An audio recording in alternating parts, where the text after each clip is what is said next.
the thalidomide children born with terrible disabilities because their mothers took a drug to help morning sickness in early pregnancy. It turned out, what they didn't know, it turned out to be the most devastating drug in medical history. It took 12 years for the families to get any kind of compensation, and now the thalidomide children have grown up. A lot of them have got families of their own to support, and they say that the help that they've been given is woefully inadequate.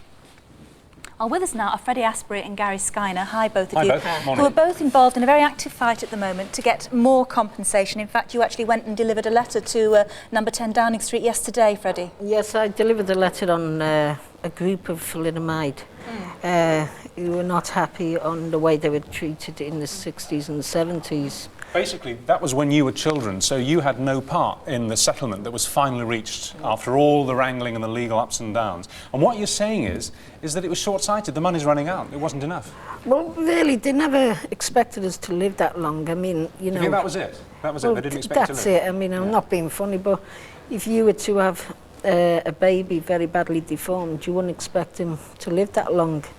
So they didn't look forward to the kind of problems you might have when you were grown up and you got families of your own? Well, nobody ever thought we would get married because they thought we were really cabbages, let's be honest about it. Well, I mean, not most of the thalidomide children are happily settled and have had children now. You yourself have got 4. You've got 3 stepchildren and 1 of your own. Yes. You've got 1 and you're planning another. And what kind of problems do you see in terms of sort of settling their future? Just basically, it was totally inadequate, as Fred has just said, and I just don't think enough foresight was about when they had the chances to have settled properly in 1973. Well, what problems, Freddie, do you have? You've got, as you say, you've got 4 kids. Obviously, you're very severely disabled. What problems have you got because of the lack of money? Just the same as a normal family. I mean, I've got a mortgage to run. You know, I want a comfortable life. I mean, I'm a qualified driver, and I cannot afford to drive a car adapted for me. Freddie, excuse me, how do you manage to drive? Well, the foot pedals are brought up to the size of my legs. Right. Quite a lot. And also, it has power steering. I see. And how do you manage to look after yourself at home, or does your wife do that? Well, I can dress myself. And, you know, I have a special toilet, which does all the rest. You know, so that sort of thing. The whole point of the compensation was precisely that. It was to compensate you for what had happened to you in your mother's wombs, so that despite these awful disabilities that you've got, you would at least know, as you went through life, you had enough to live on. Without worrying? Without worrying. You would have thought so, yeah, but that's not been the case. That's not what's happened. What about you? No, I mean, fortunately, I mean, I work as a welfare rights officer for Linskill Solicitors in Liverpool.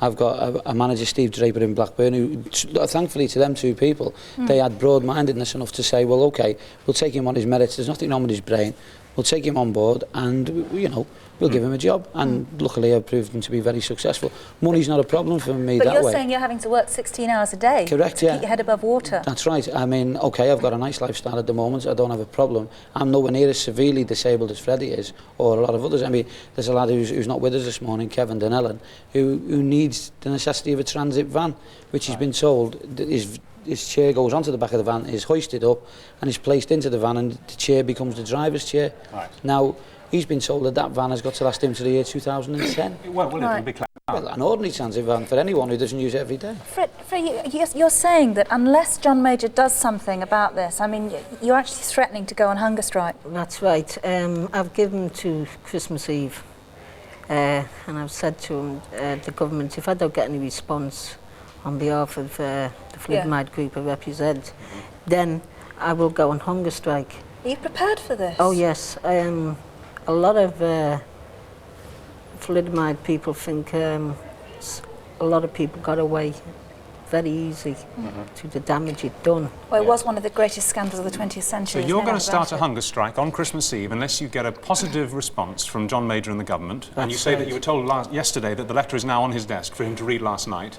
And you're saying you'll join him on that hunger strike in due course if the hunger strike itself doesn't get a response. That's right. I mean, there is an easy way out. Well, say an easy way out. There's no easy way out to anything like this.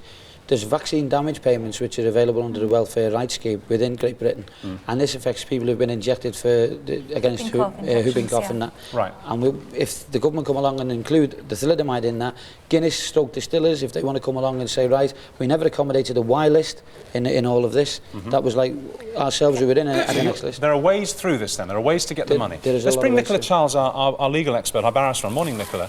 What is the position? I mean, the thing was signed, sealed and delivered in the 70s. Yep. The compensation payments were made and agreed and everybody clapped their hands, you know, dusted down the blotter and went away. Yes. Can they go back and ask for more? I think that there's a problem about going back to distillers stroke Guinness, because one of the terms of the settlement was that the issue of liability should never be reopened, and therefore, obviously, as you said, it was dusted and put away. However, first of all, Gary and Freddie were minors at the time, and equally, it doesn't actually say that the issue of compensation couldn't be reopened.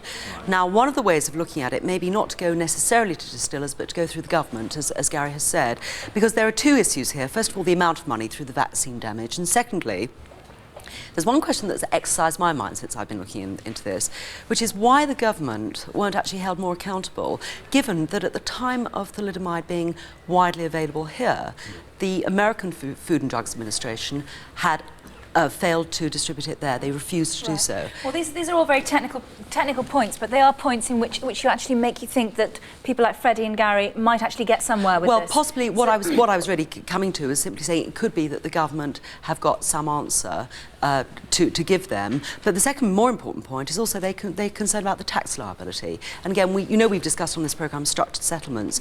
Very simply, I would say there could be a way round giving them more money from the fund itself if we could arrange a new tax structure. So we're not looking at a blank wall here. We think that there are ways, there are wormholes through the legalities. Right. There are problems, but there's a possibility of seeing through. Well, Freddie, we hope you don't have to go on your hunger strike. We hope you don't have to join him. But if you do, it'll be starting on Christmas Eve, and if you don't mind, we'll be following you through that. Yes. If that has to happen. Okay. Thank you very much indeed for coming on. We'll come back to the story, I promise you, in the weeks to come.